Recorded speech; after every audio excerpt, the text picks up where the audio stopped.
Carlos Pereira, também um primeiro olhar sobre este novo ciclo que o país vai ter que iniciar agora. Boa noite a todos, boa noite aos colegas de painel.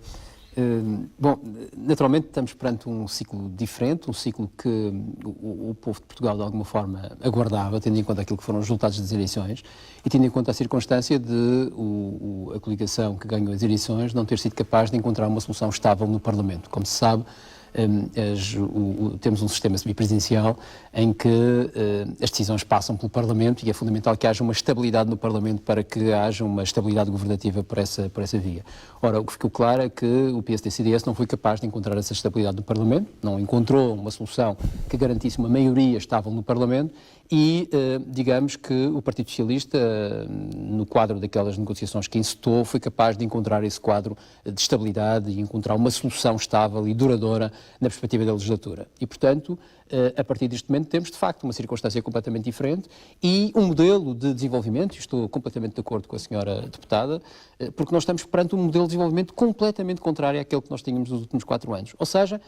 se havia alturas na discussão da política portuguesa em que aparentemente não havia diferenças entre aquilo que propunha o PS e aquilo que propunha o PSD, em que muitas vezes se dizia que as fronteiras eram muito ténues, hoje está claro que há uma diferença substancial entre aquilo que fez o PSD nos últimos 4 anos, PSD-CDS nos últimos 4 anos, e aquilo que está a propor hoje o PS em coligação,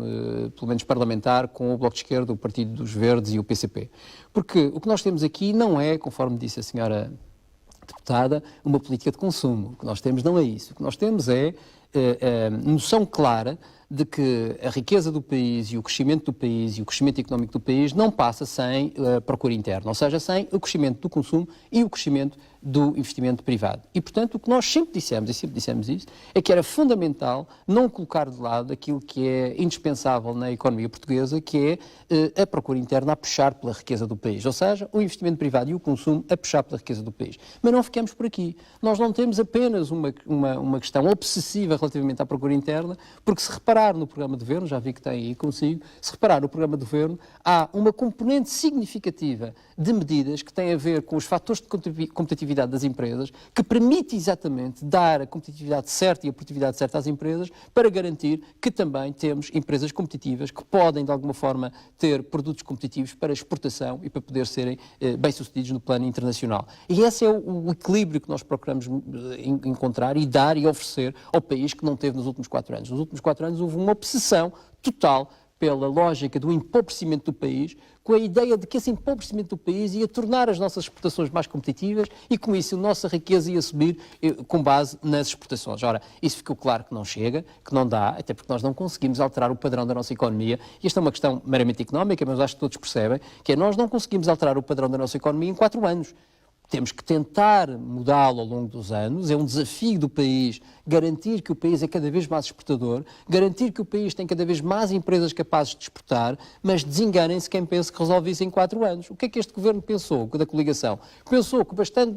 diminuir os salários a um ponto que nós todos observamos, tornaria a nossa economia tão competitiva que era suficiente para mudarmos, para passarmos a ter empresas e empresas a exportar. Ora, isso não acontece assim e, portanto, o que nós estamos a propor é que, por um lado, haja uma continuidade na aposta dos fatores de competitividade das empresas para que a nossa produtividade aumente e para que tenhamos empresas capazes de exportar, mas, por outro lado, a economia interna também continua a funcionar com as pessoas tendo rendimentos, podendo estimular a economia interna e estimular a procura interna. Portanto, isto é a diferença que nos separa de forma muito clara do... Mas é essa questão que, eventualmente, muita gente coloca alguns receios, que é saber-se até que ponto o país vinha a seguir um caminho em que a austeridade foi o que foi, mas, enfim, ao que muitos dizem, já estava a apresentar alguns resultados.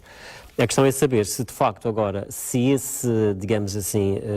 desagravar da austeridade pode, eventualmente, não vir a ter consequências no futuro. É isso mesmo que eu estava a explicar, é que a concepção da coligação PSD-CDS é que o único modelo capaz de resolver e garantir o ajustamento das contas públicas é um modelo de austeridade. Austeridade pela austeridade, conforme foi sendo feito. Ou seja, o PSD e o CDS acreditou que, fazendo austeridade da forma que fez, acima daquilo do que, aliás, estava previsto no quadro do memorando da Troika, que eles próprios consideram e reconhecem, fazendo austeridade era suficiente para garantir a estabilidade e a diminuição da dívida por um lado e a controle do déficit. Ora, isso ficou claro que não é possível, porque não só a dívida não está controlada, está acima daquilo que estava quando receberam o país, e a crescer, como ainda por cima, e isto é que é muito importante, porque isto é importante para as pessoas, que é para isso que servem os governos, ainda por cima, os indicadores económicos que afetam naturalmente a vida das pessoas, como seja o desemprego, como sejam as falências, como seja o aumento do risco de pobreza, esses indicadores pioraram significativamente em Portugal. Ou seja, o modelo que foi aplicado de austeridade em cima da austeridade não resolveu o essencial do problema, que era o controle da dívida, em primeiro lugar, e ainda por cima piorou todos os outros indicadores que têm a ver com a qualidade de vida das pessoas. Ora, o que nós achamos é que é possível fazer diferente, e é isso que eu vou tentar explicar, Rosa, que é, nós achamos que é possível diminuir a austeridade, mantendo as contas públicas e garantindo que aquilo que se garante com a diminuição da austeridade, que é mais crescimento económico, permite resolver problemas da questão do déficit e da questão do serviço da dívida. E isto é economia pura, isto não é apenas conversa fiada. Estamos a falar de mecanismos que funcionam na economia, que é, se eu tenho a minha economia a crescer, se eu tenho um PIB, se me permitirem, já agora falar tecnicamente, um PIB, a economia grande, a crescer mais, e portanto pela via do consumo, então a minha dívida vai ser menor em termos do PIB e portanto aí estou a controlar a dívida. E portanto é uma coisa que a coligação não conseguiu fazer, que foi, como criou tanta austeridade, o PIB foi diminuindo e a dívida foi aumentando relativamente ao PIB. Ou seja, é um sinal contrário àquilo que nós queremos. Mas isso é